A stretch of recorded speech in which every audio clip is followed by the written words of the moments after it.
pessoal, tudo bem? Nossa aula hoje vai ser muito importante porque nela vai ser a base de tudo, onde eu vou definir claramente o que é uma proposição, tá? Como que as proposições se relacionam. Então, você tem que se atentar a esse início, porque quando você estiver lá na frente, não tenha dificuldade com o que já foi ministrado.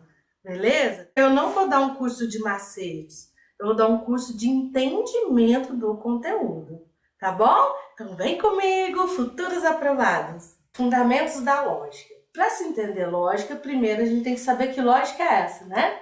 A lógica proposicional. Proposicional vem de quê? De proposição. Então você tem que saber definir o que é uma proposição, tá certo? Então, é a mesma relação que a gente usa na matemática básica, tá? As relações entre as sentenças, entre as proposições, tá certo? Você vai se identificar muito com isso. Então vamos lá. Vamos primeiro definir o que é uma proposição. Proposição é toda sentença declarativa que pode ser julgada como verdadeira ou falsa, mas não ambas. Beleza? O que é uma sentença? Olha aqui, vou definir sentença, não é? O que é uma sentença? Depois eu vou explicar o que é uma sentença declarativa. E vou explicar quando é que ela pode ser julgada como verdadeira ou falsa. Tá bom? Então vamos lá. Sentença é a mesma coisa que frase. Frase é todo enunciado com sentido completo. Oi é uma frase, é uma sentença. Tudo bem? É uma sentença. Tá? Vamos? É uma sentença. Então, todo enunciado com sentido completo é uma sentença, ou seja, uma frase. Bom, quais os tipos de sentenças que existem, né? Exclamativa, cuidado, toda frase que tem uma exclamação é frase exclamativa, né? Cuidado. Bom, essa frase pode ser julgada como verdadeira ou falsa? Não, as exclamativas não podem, tá? Interrogativa, você é aluno do Futuros Aprovados? Ah, então, isso aqui é uma pergunta. Pergunta você vai julgar? Se eu perguntar qual é o seu nome, você vai julgar? Não, né? Então, ela não é proposição. Imperativa, imperativa, tem que lembrar de verbos, né? Verbos no imperativo são verbos que exprimem ordem. Aí, por exemplo, se eu falar, faça-o entrar no carro. Opa, peraí. Faça-o entrar pode ser uma ordem ou conforme o tom que eu usar pode ser um pedido, não é? Então, aqui eu tenho um verbo no imperativo. Quando sua mãe fala para você, lave as louças, você vai falar verdadeiro ou falso? Não, você não vai julgar. Não tem como, não é proposição. Aí nós temos as optativas. O que é optativas? Optativas são orações que expressam desejo. Ah, meu professor, aqui não é exclamativa também? É, mas ela pode ser exclamativa e optativa ao mesmo tempo, tá? Uma coisa não exclui a outra. Então, que Deus te acompanhe, é um desejo, não é? Então, orações ou frases que exprimam desejo são frases optativas e não podem ser julgadas. Beleza? Gente, se você estuda português bem estudado, você até lembra aqui de colocação pronominal, ó. Deus te acompanhe. Qual que é a regra aqui de colocação pronominal? Ó, o pronome tá antes do verbo, é caso de próprise. Qual é o motivo? Por ser oração, o quê? Optativa, tá? Que Deus te ajude. Você não vai falar Deus ajude-te, né? Deus acompanhe-te. Você vai falar te acompanha, caso obrigatório de próprise. Então, isso aqui é uma coisa que você já vai trazer lá do português e vai lembrar que isso não é proposição. Bom, quando é que pode ser proposição? Que tipo de sentenças, então, eu posso formar proposição? Ah, as afirmativas e as negativas. Por exemplo, a Terra gira em torno do Sol. A Terra gira em torno do Sol é verdadeiro ou falso? Verdadeiro. Então, eu posso julgar? Posso, né? Isso aqui também, gente, já adiantando, é uma tautologia. O que é tautologia? É uma verdade universal, tá? Ninguém pode dizer hoje, né? Hoje, atualmente, a gente não pode dizer que isso é falso, né? A teoria heliocêntrica, né? Que os astros giram em torno de quem? Do Sol, sistema solar. Bom, aí nós temos a negativa. Negativa, né? A Terra gira, então a Terra não gira em torno do Sol. Então, quando eu tenho a negativa, eu posso julgar. Não gira? Falso. Gira? Verdadeiro. Então, aqui nós temos caso de proposição. Ah, mas sempre que uma frase for afirmativa ou negativa, ela vai ser proposição? Não, tem mais condições. Aí eu vou mostrá-las, tá certo? Condições, então, para ser proposição. A sentença tem que ser declarativa. Como assim declarativa, né? E tem que ser também o quê? Fechada. Como assim fechada? Tá, declarativa é quando ela tem um sujeito e um predicado. Que a definição de predicado é o que se declara do sujeito. Por isso, aí, as sentenças... Ah, então tem que ter verbo? Tem que ter verbo, né, gente? Então, a frase tem que ser uma oração. Nem toda frase é oração. Mas, para ser proposição, ela tem que ser uma oração. Porque eu tenho que ter sujeito e algo que eu declaro do sujeito, que é o predicado, tá? E ela tem que ser fechada. Fechada é quando pode ser julgada como verdadeira ou falsa. Ó, as questões de concurso têm cobrado essa definição, tá? Vamos ver. Aqui nós temos dois verbos com sentido de um só, que é o cobrar, não é? Então a gente tem uma locução verbal. Tenta achar o sujeito. Pergunta, o que é que verbo? O que é que tem cobrado essa definição? Ou quem é que tem cobrado essa definição?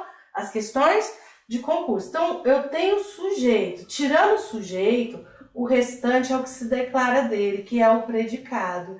Ah, então essa é uma sentença declarativa? Sim, porque o predicado declara algo do sujeito. O que falta eu analisar? Porque, olha, aqui tem sujeito e predicado e a preposição. Aqui tem sujeito e predicado e não é.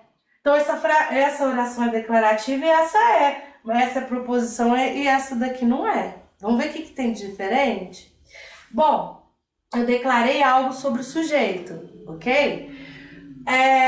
O sujeito aqui, questões de concurso, tem cobrado essa definição. O que falta além dela ser uma sentença declarativa? Eu tenho que saber se ela pode ser julgada como verdadeira ou falsa, se ela é uma sentença fechada. Então, vamos ver. As questões de concurso têm que cobrar dessa definição. Isso pode ser verdadeiro ou pode ser o quê? Falso. Portanto, ela é uma proposição. Veja a diferença aqui. Ela ministra os cursos específicos para a prova. Quem é que... Olha o verbo aqui, ministrar. Quem é que ministra os cursos? Ela, esse é o sujeito. Esse daqui é o que se declara sobre o sujeito, é o predicado. Então, se eu tenho sujeito e predicado, eu tenho uma sentença declarativa. Agora, eu tenho que ver se ela é aberta ou fechada. Bom, eu posso julgar, ela ministra os cursos específicos para a prova? Ela ministra os cursos específicos para a prova? Posso julgar?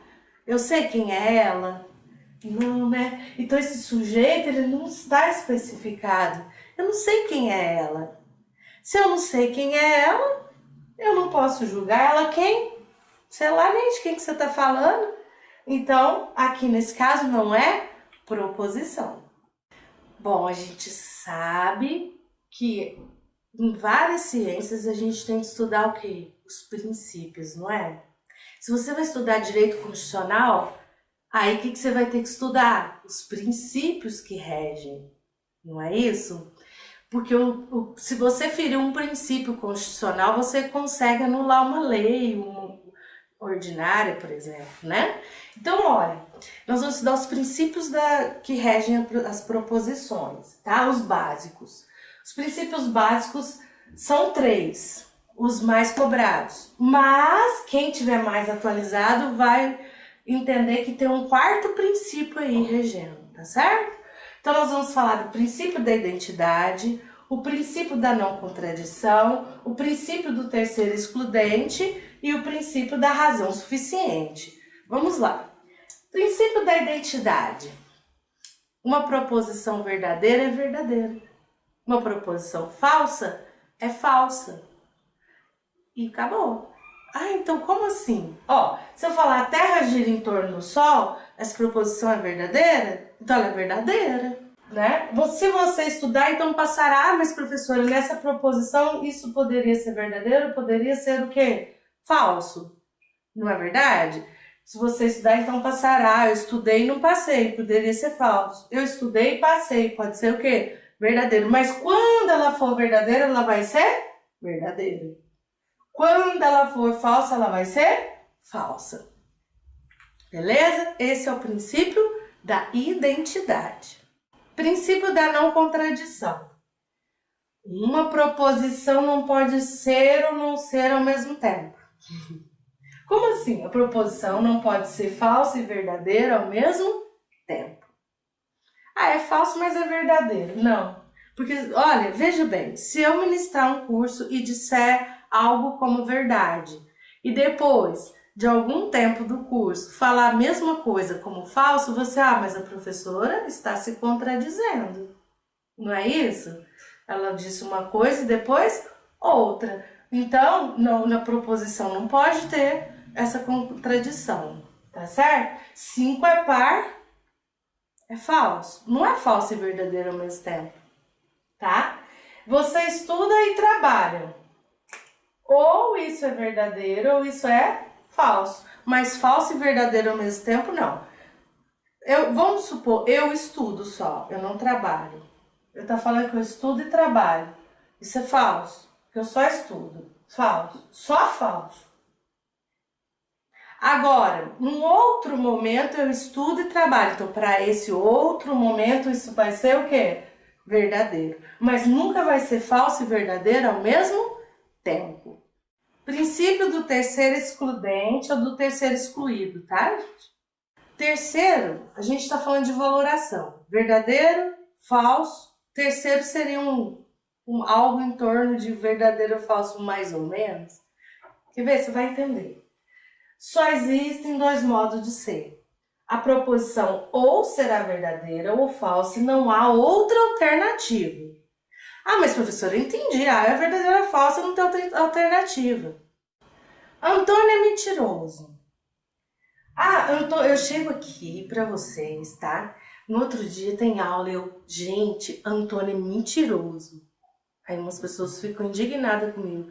Professora, ele não é mentiroso, ele só mentiu hoje, ele é mais ou menos mentiroso, né? Ora ele mente, ora ele fala a verdade. Não, gente. É o seguinte, se ele é mentiroso, ele é mentiroso. Se ele mente, ele é mentiroso. Se ele não mente, ele é verossímil. Eu não posso dizer uma outra alternativa, um mais ou menos, um às vezes, tá? Mas na prática, às vezes a pessoa fala a verdade, às vezes mentira. Aí sim, eu posso dizer que às vezes ele fala a verdade e às vezes fala mentira. Mas quando ele fala a verdade, é verdade. E quando ele mente, verdadeiro ou falso. Tá bom? Não tem terceira, mais ou menos. Princípio da razão suficiente. Fato algum pode ser tomado como verdadeiro ou falso sem uma razão ou motivo suficiente. Quando eu falo para você o homem é mortal, né, a gente toma isso como verdadeiro porque a gente tem uma razão, né? A gente sabe que o homem é mortal.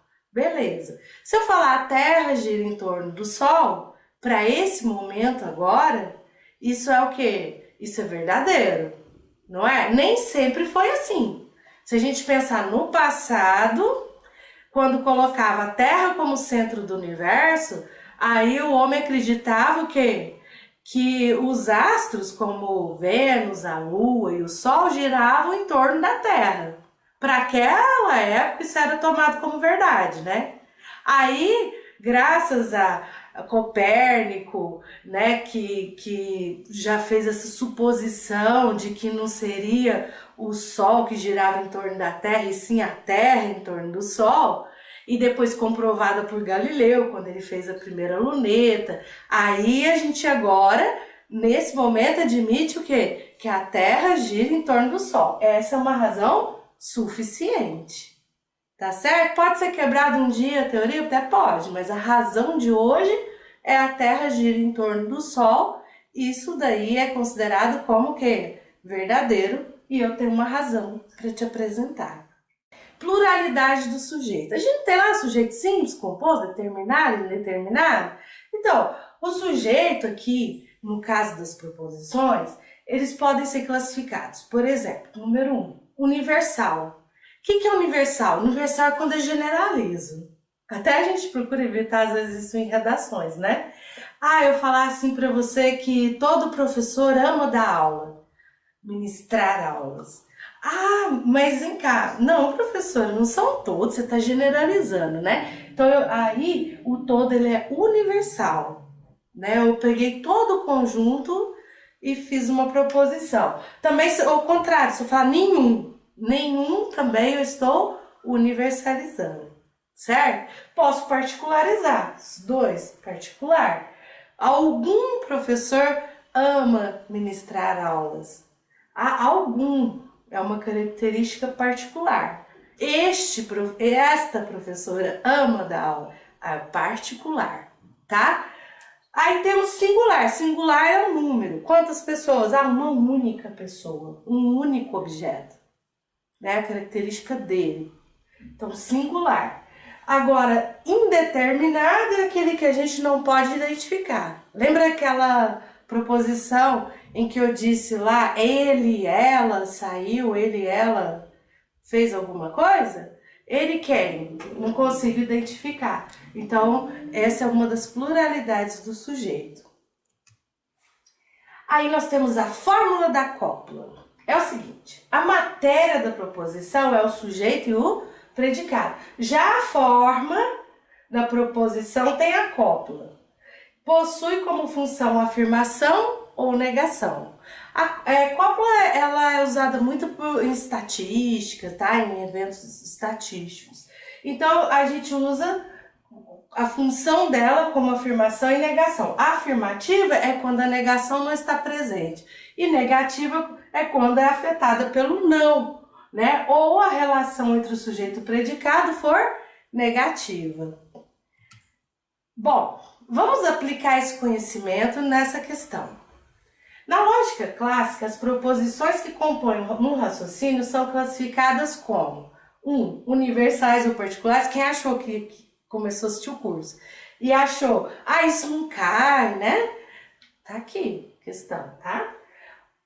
Universais ou particulares, afirmativas ou negativas, assim sendo as proposições. Todo ser humano é mortal. O que ela é? Todo. É universal ou particular?